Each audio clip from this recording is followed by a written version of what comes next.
Бисмиллахи-рахмани-рахим.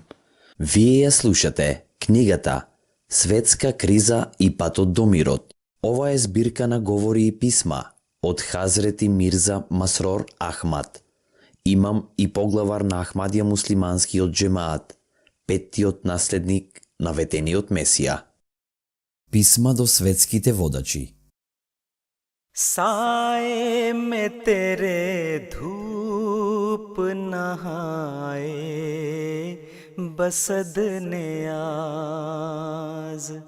साए में तेरे धूप नहाए. Писмо до премиерот на Израел, до неговата екселенција, господинот Венјамин Нетањаху, премиер на Израел, Ерусалим, 26 февруари 2012 година.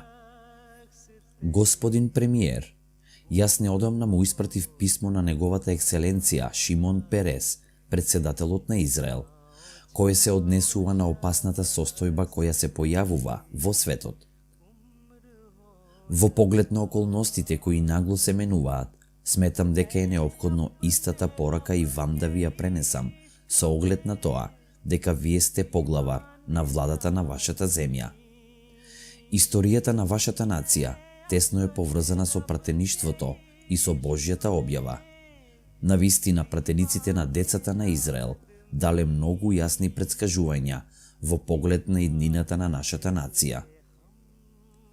Како последица на непослушноста кон учењето на пратениците и невниманието кон нивните претскажувања, децата на Израел морале да поднесат тешкоти и маки.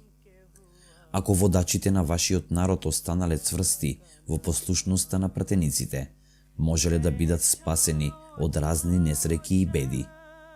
Според тоа, ваша должност е, повеќе од сите други, сериозно да ги сватите претскажувањата и наредбите на пратениците.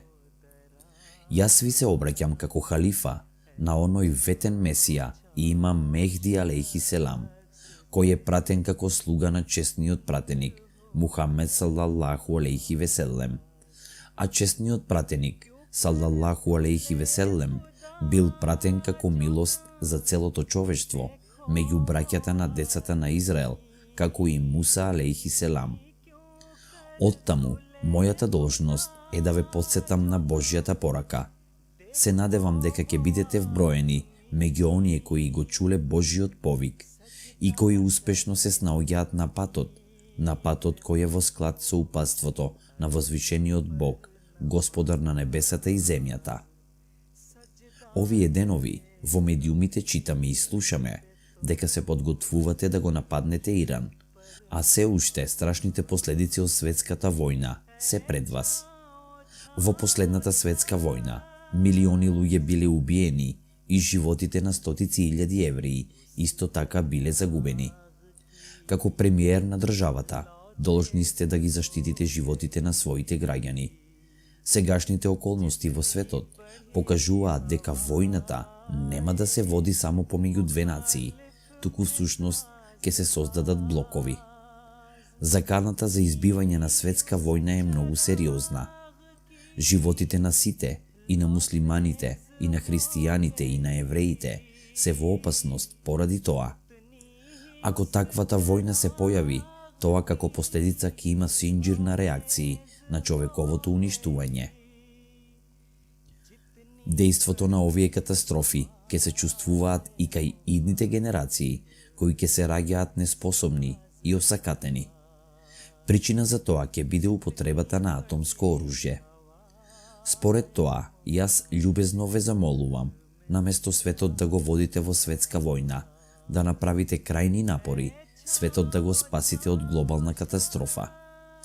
Наместо на решавање на караницата со сила, треба да се трудите да ја решите преку диалог, за на нашите идни генерации да им подариме посветла иднина, наместо како подарок да им дадеме неспособност и недостатоци. Јас ке се обидам своето мислење да го протолкувам со следниот извадок од учењето. Првиот извадок од Зебурот. Не страдајте од тага заради злоделата. Не страдајте од тага заради злоделата. Не завидувајте им на оние кои прават грев, зашто тие наскоро ќе бидат сосечени како трева и ќе свенат како зелена билка. Живејте на земјата и уживајте во пасиштата. Исто така, радувајте се и на Бога, и Тој ќе ви ги даде желбите на вашето срце. Посветете го својот пат на Бога. Исто така сметајте на Него и Тој ќе го направи следното. Тој ќе направи вашата исправност да излегува, да биде обелоденета, како зората, и вашата правда како сонцето напладне. Сметајте на Бог и стрпливо чекајте на Него. Не мачете се заради тој што напредува на својот пат, заради тој што прави нечестни сплетки. Оставете ја лутината и напуштете го гневот. Не ја досувајте се, тоа води само кон злосторство. Зашто злосторниците ќе бидат сосечени, но оние кои очекуваат од Бога, тие ќе ја наследат земјата. За кратко време нема повеќе да има грешни. Навистина, иако вие го барате неговото место, тој не е таму, но понизните ќе ја наследат земјата и ќе се радуваат во изобилство на мирот. Слично наоѓаме и во Тевратот. Во торбата своја не смееш да имаш две мерила, големо и мало. Во куќата твоја да немаш двојна мерка, тешка и лесна. Мерило да имаш верно и праведно, и мерка да имаш точна и праведна, за да ти се продолжат деновите на земјата, која Господ, твојот Бог, ти ја дава како дел, бидејќи одвртен е пред Господа, твојот Бог, секој што го прави ова и друга неправда. Според тоа, светските водачи, а особено вие, треба да завршите со употребата на сила и треба да се воздржите од угнетувањето на послабите. Наместо тоа, треба да се борите да ширите правда и мир. Со такво однесување и вие ќе останете во мир, ќе постигнете сила и светскиот мир исто така ќе биде воспоставен. Мојата молитва е вие и останатите светски водачи да ја разберете мојата порака, да ја препознаете својата положба и да ги исполните своите обврски. Искрено ваш, Мирза Масрор Ахмад, Халифатул Месих Петти, поглавар на светски раширената Ахмадија муслиманска заедница. उम्र हो दराज